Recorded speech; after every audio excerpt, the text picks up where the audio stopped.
Hello and welcome to a conversation on the Daily Bern. I'm your host, Eric Miller, joined today by an awesome progressive from the great state of Ohio, fighting for Ohio's 5th district, Nick Rubando. How you doing, Nick? I'm doing really well, Eric. I appreciate the opportunity to share the screen with you and chat up about progressive policies. Right on. I love it. So you're running to flip Ohio's 5th district. I want to get into a little bit of. I'll pull up the district a little bit. We'll profile that. Your platform, as usual, talk about how terrible the incumbent Republican is, particularly egregious in his case. Given some of the issues in your district. But I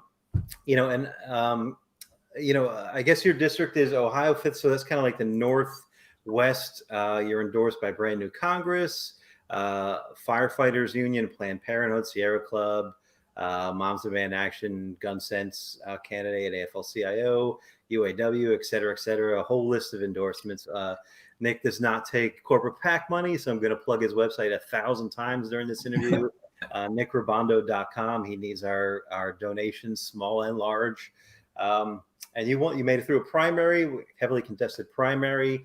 But let me kind of go back to the beginning. I've heard you tell this story a little bit, but I know you worked in Obama's campaign, and healthcare is a personal issue for you that got you politically animated. Can you share that history briefly? Yeah, of course, Eric, and I appreciate you giving a little rundown there. It was 2008 when I first really got involved in politics, and as I'm sure many of your listeners and watchers know, that was the year that the big financial crisis happened.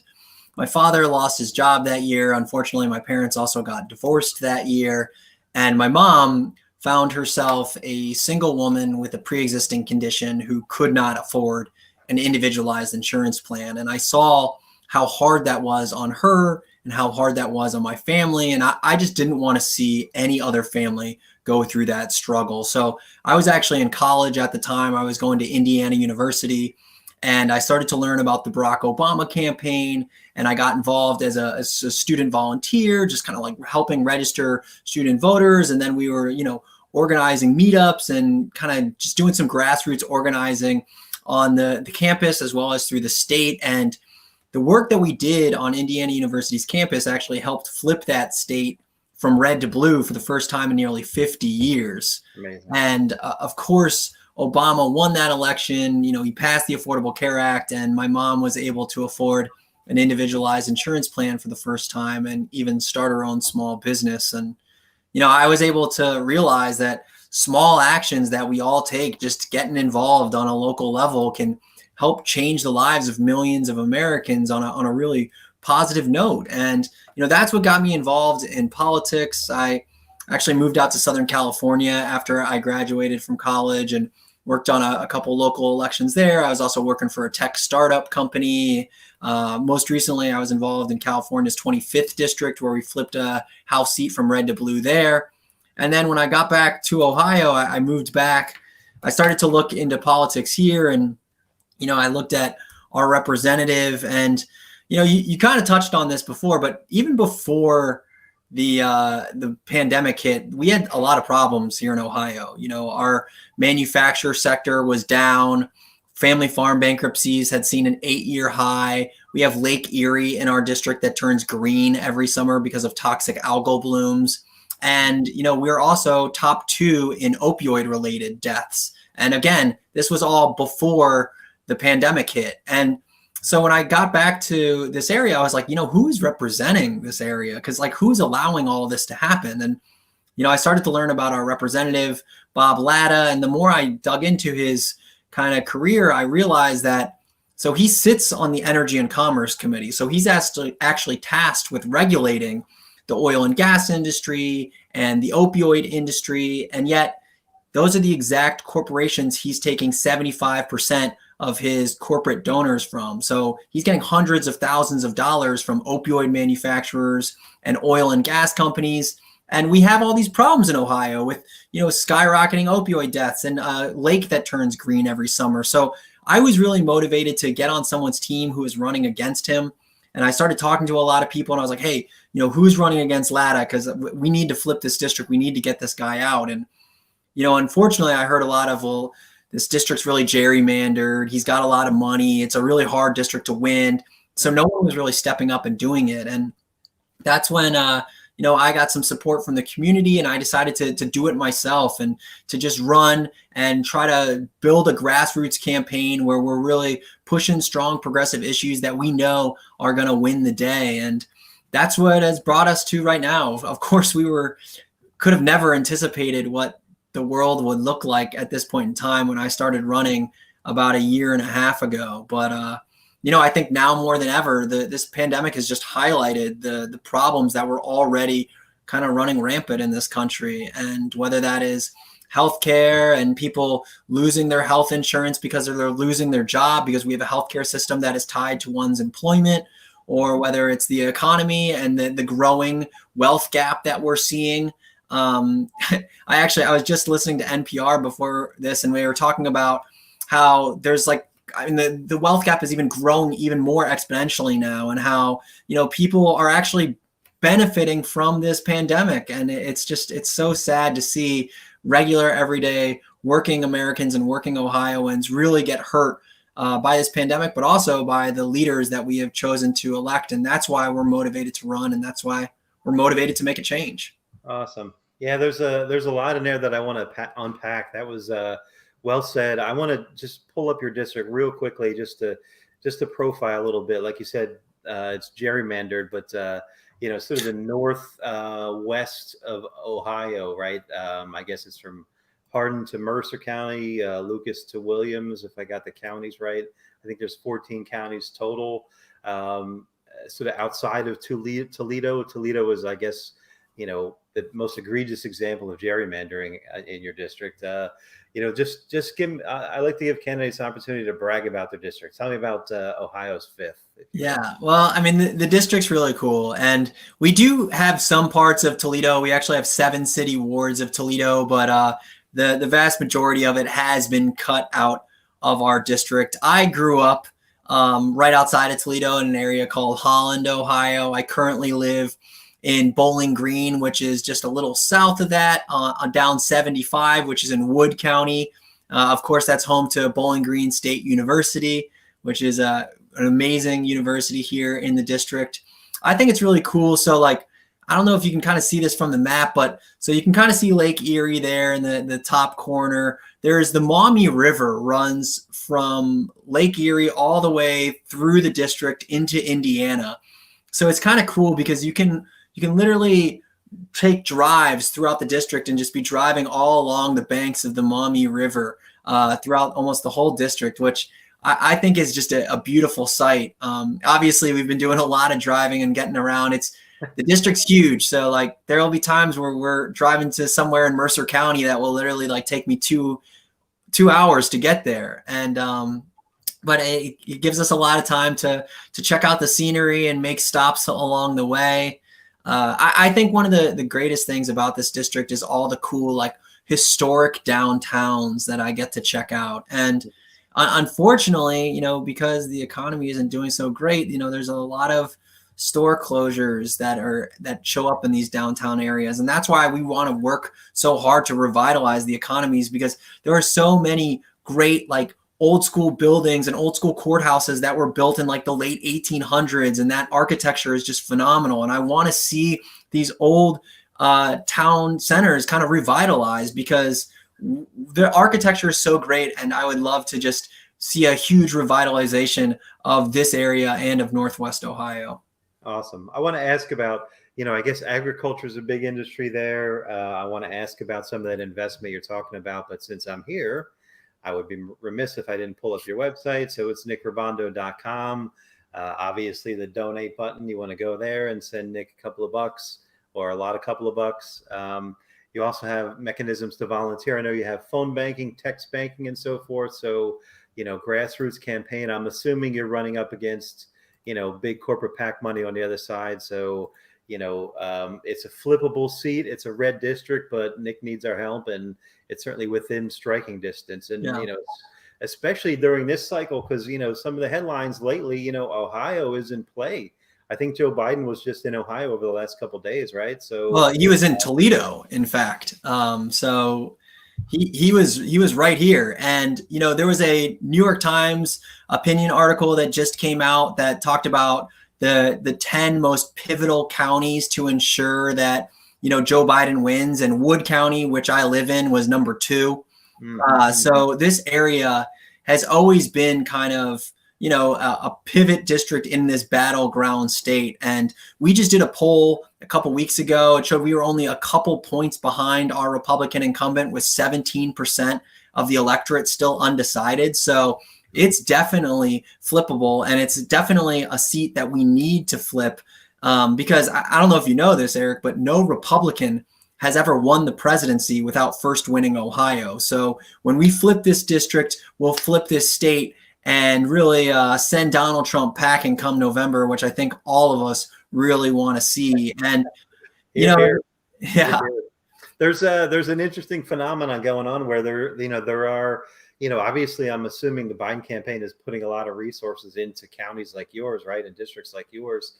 And, you have a young, more energetic, more progressive platform than he has, right? So there's a coattails effect, but then there's a reverse coattails effect, right? So as you get out the younger voters that lean more left, right? He's also investing from the top down. And, I hate to use the overused blue wave, but this is one of those front lines where, this could be a real, key district and key counties, like you say. Let's talk a little bit about the terrible incumbent, right? So you mentioned a few things about him. He's voted with Trump 96% of the time. As I understand it, he takes, money from pharmaceutical companies, and the opioid crisis is prevalent in your district. You mentioned he sits on the Energy and Commerce Committee, and not only is he not benefiting, not only is he not progressing policies to benefit your district, he's not only an obstructor, but he's an accelerant, right? Mm-hmm. Based on the campaign bribes that he takes, right? I'm not even going to call them donations; they're bribes, right? So, can you talk a little bit about, just maybe the opioid bit in terms of how he takes pharmaceutical money, because I know that's a real potent one in your districts.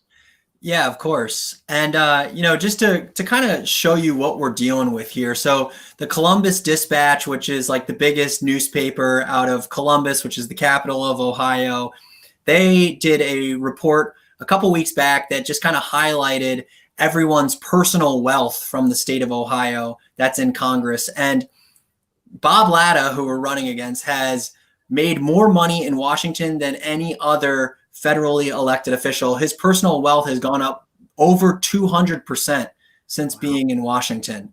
So, take that for what it is. But yeah, so he's on the energy. Sorry to interrupt. I just call it straight up bribes. It's not inexplicable. It's not like throw your hands up like, well, how could this happen? He takes bribes, right? Right. I don't know how he's doing it. A lot of people say that is just straight up insider trading. I don't know. Yeah. But those are the facts, and that's what's happening. He came into office as a millionaire, and now he's a multi-millionaire.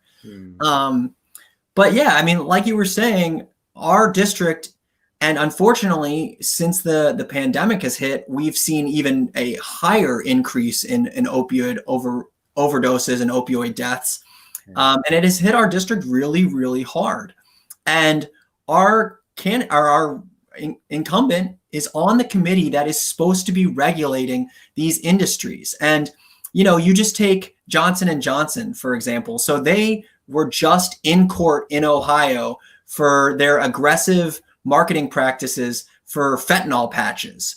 So they go out and they push these fentanyl patches on doctors, and then doctors push them on their clients, and they know how addictive they are, and they know, how extremely dangerous they are. Johnson & Johnson is one of Latta's biggest contributors.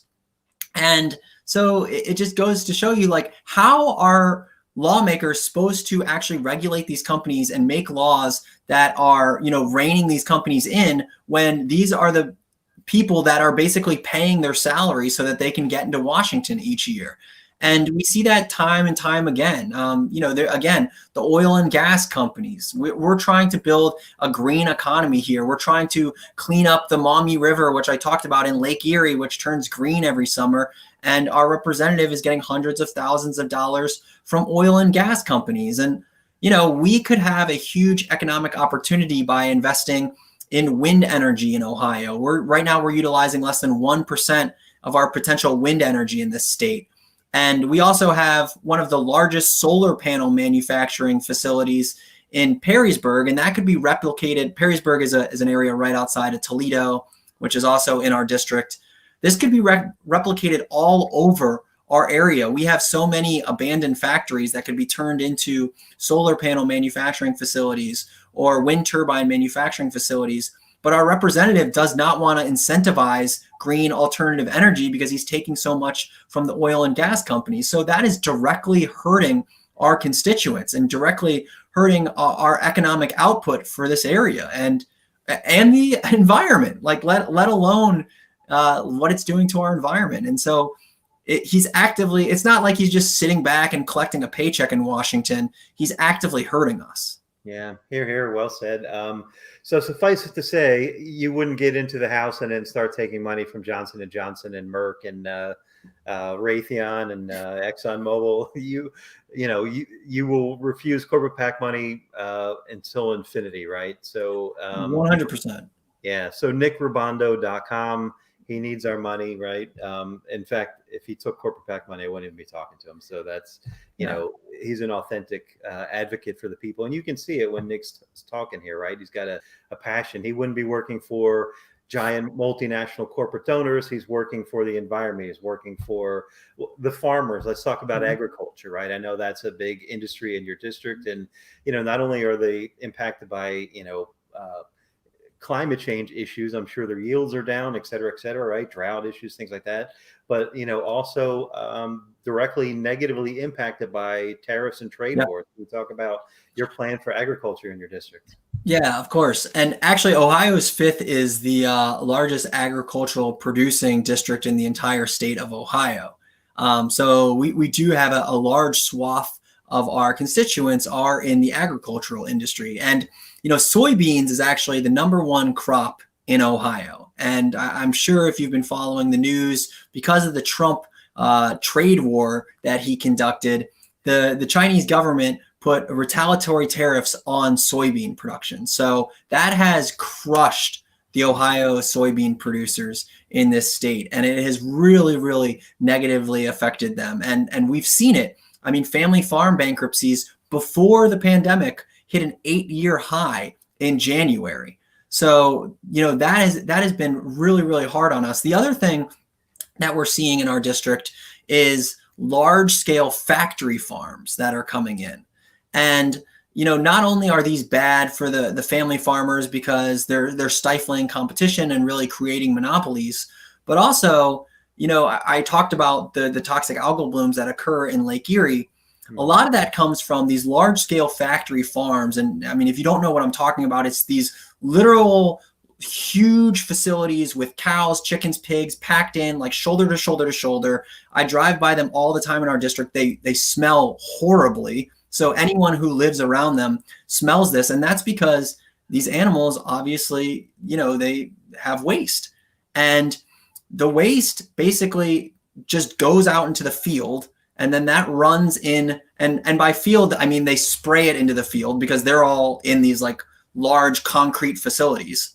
Right. They spray it into the field. That goes into our streams, and that goes into then the Maumee River, which then goes into the lake. And the phosphorus from that waste causes these toxic algal blooms. And, we've seen Bob Latta, our representative, vote for rolling back stream protection laws that the Obama administration put into place, which makes it easier for these factory farms to dump into the streams and tributaries that then go into Lake Erie.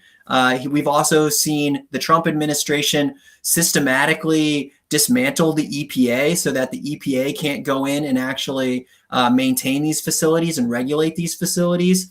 So the Trump administration and our current representative are making it so much easier for these large scale factory farms to pollute, not to mention the bailout money that Trump gave to farmers, a huge portion of that actually went to these large scale factory farms and actually didn't trickle down to family farmers. What an amazing coincidence that would be. Yeah, right. Wow. Yeah, I didn't mean to interrupt you, but yeah, that's so I'm curious.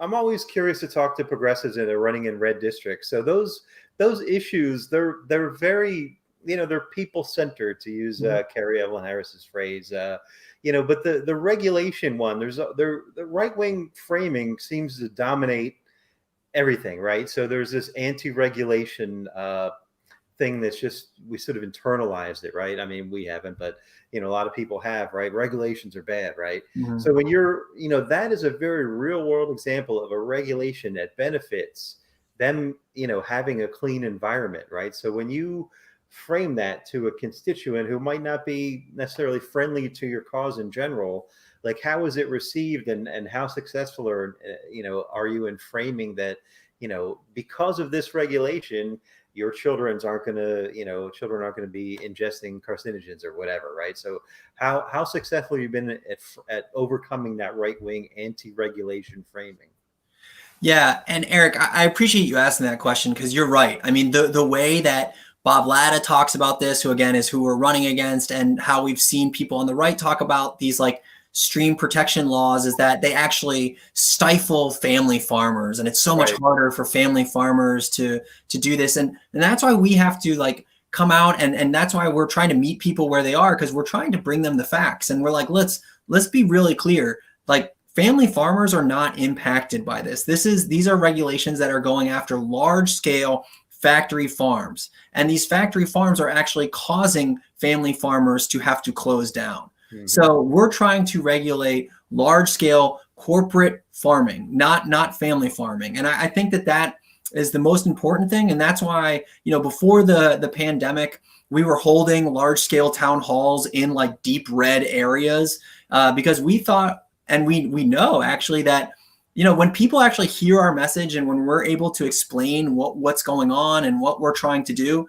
that really resonates with individuals. And the more people are able to learn about us, and not just kind of like think of us as some like, left-wing boogeyman that they hear from Tucker Carlson, the more that they actually enjoy our messaging and understanding. So, I think it really comes down to just like meeting people where they are, talking to them like everyday people, and just kind of explaining what is actually going on and what these regulations are actually doing.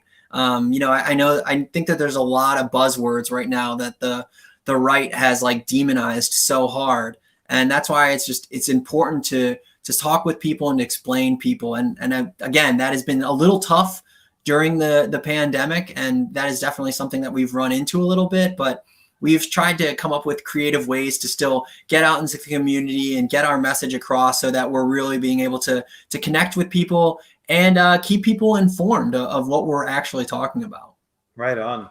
Yeah. I think there's a bit of a momentum in overcoming some of that framing. It's going to take a little bit of time, but hopefully there's a lot of voices out there saying the same things, right? And like you said at the top, reality endorsed many of these policies during the pandemic, Medicare for all, et cetera, right? Just to touch on healthcare a little bit before we jumped on, you do support Medicare for all, and if you were in the House, you would vote for Pramila Jayapal's bill on Medicare for all. So I just wanted to just clarify that. Obviously, this is a seriously domestic issue-oriented cycle, but how about like the military budget? Would you vote to continually increase that year over year? Oh, no, sorry.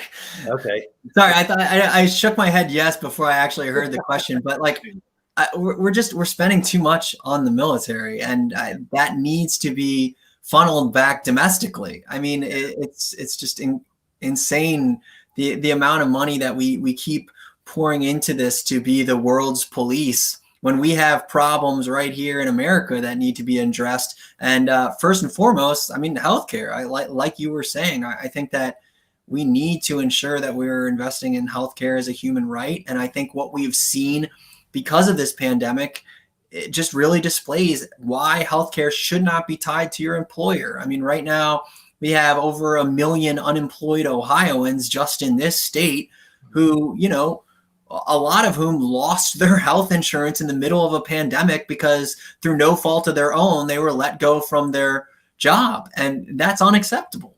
Yeah. Yeah, I think that's like I said, reality endorsed Medicare for all. So, if you're one of those people that lost your job and lost your health care, and you remember that the guy with the crazy hair in the primary that was fighting to get you health care, right? It makes more sense now. It rings true, right? So, it's just breaking through some of that right wing propaganda, like you said, right? Yeah.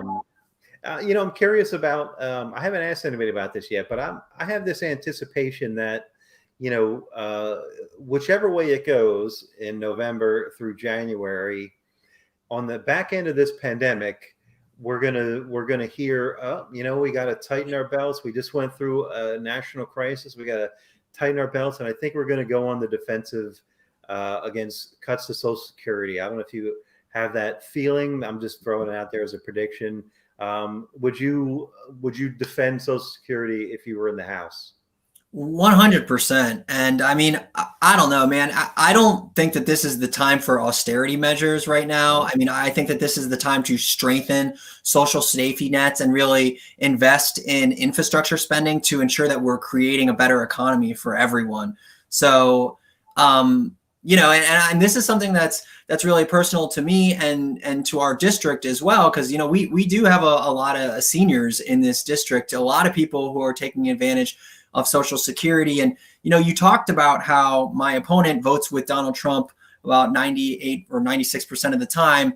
Donald Trump said that if he gets reelected, he is going to make permanent a payroll tax cut that funds Social Security. So, I mean, he basically said that, if he wins reelection, he will defund Social Security. And our campaign has totally disagreed with that and has pushed our opponent many times as to whether he agrees with that statement, whether he wants to protect Social Security, and he just doesn't say anything about it. And I think his silence speaks volumes. The fact that he votes with Donald Trump all the time speaks volumes, that he is no friend of Social Security. He would want to cut that if that comes about. And I just think that is extreme. That's total wrong direction that we need to go after this. After we're coming out of the pandemic, I couldn't even think to do that, to be honest. I know, right? It's cruel beyond imagination, even, right?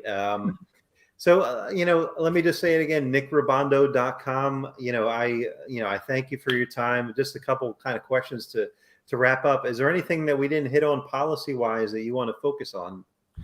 Well, I mean, I think I talked about it a little bit going forward, or in the past, but going forward, I do think that we need to invest in infrastructure spending to really boost up this economy. And I think that goes hand in hand with protecting our environment, because, this infrastructure spending is building new green modes of transportation and retrofitting buildings to ensure that they're, protecting the environment, and investing in alternative energy, whether that be wind turbines or solar panels, or, making more electric vehicles.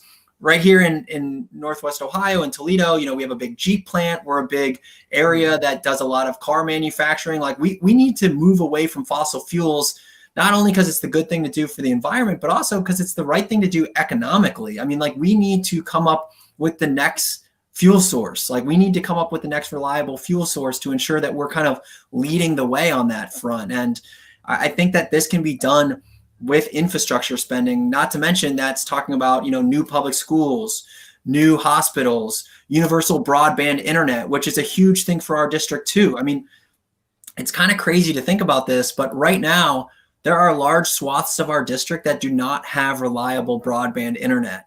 And so think about that. If you're trying to, get your kids to sign on when they're going to school, electronically, and you can't even have reliable broadband internet.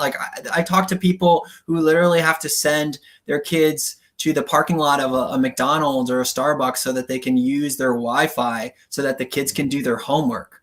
And it's heartbreaking. Yeah, that's sad. And you're not the first person to tell me that. It's happening everywhere. Again, that's one of those things that the pandemic underscored, right? There's this, stratification of internet access, right? That's unfair, right? It's it's punitive to the rural areas and poor folks and so forth, working poor. Just to tick off a few things, you support $15 minimum wage, right? You're an advocate for criminal justice reform, women's rights. You're endorsed by Planned Parenthood. I think I mentioned that. Common sense gun reform. I'm just kind of rattling this off the top of my head if I'm missing any. I appreciate it. Okay. Pretty much all the progressive boxes, Nick checks them, right? And again, you can see he's got it all outlined on his website, nickrubando.com. Make sure you donate up there. That's the best thing you can do.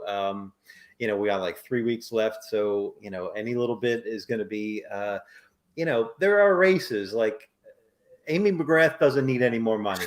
Sarah Gideon doesn't need any more money, right? Nick Rubando needs some money, right? This is a flippable seat. We just have to lean into it, right? And there are a lot of seats like this, and Ohio's 5th. Like you said, this is a key one in the presidential race, and this is one that, Nick is out there on the front lines trying to flip it. He's going to be an uncorrupt, unbought, unbossed representative when he gets on the House floor.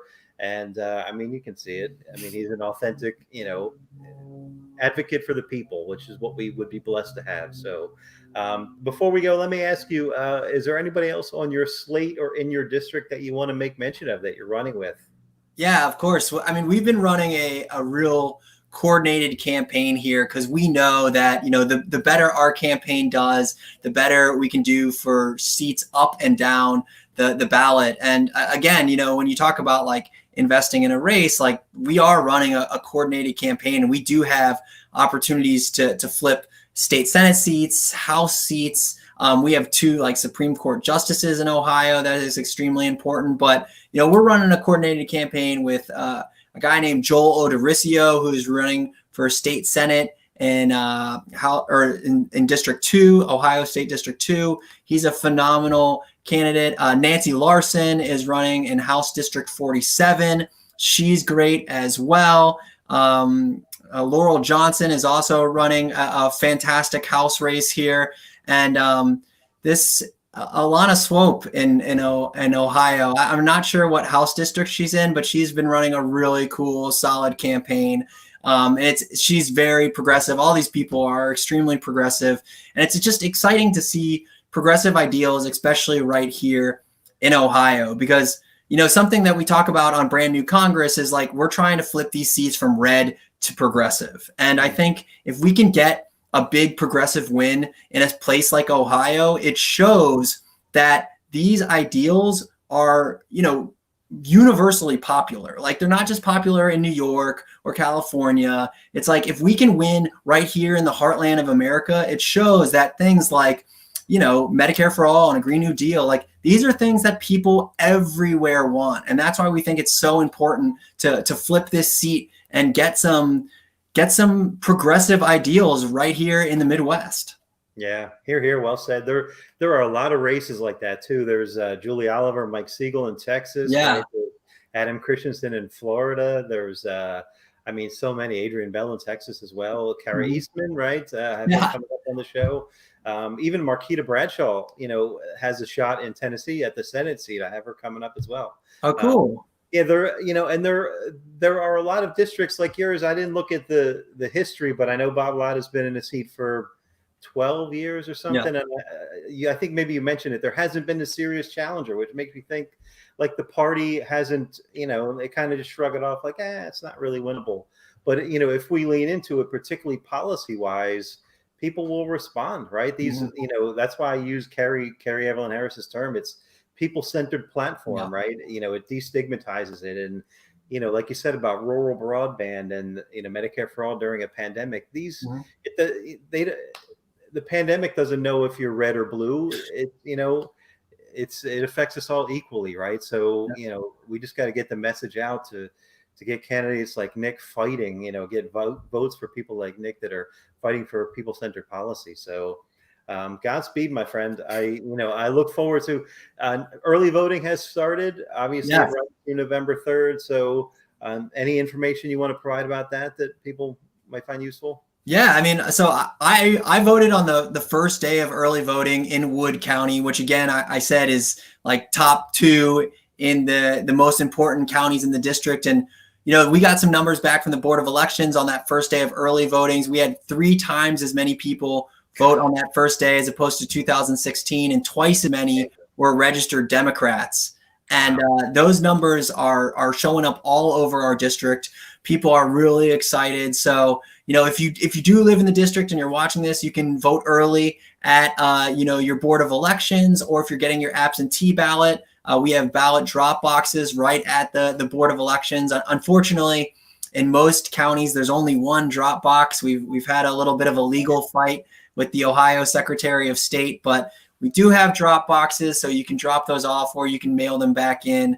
Vote, vote, vote. We can flip this district. We can flip Ohio, and we're going to change it from red to progressive. So, Eric, thank you so much for the opportunity. We really appreciate it. Right on. I love it. Thank you for running, again, nickrubando.com. I can't wait to talk to you next year and call you representative. Yeah. Right on. Hey, can't wait. All right, brother. Thanks for taking the time. Good luck on November 3rd. Thank you. Bye. Thanks so much, Eric. See ya.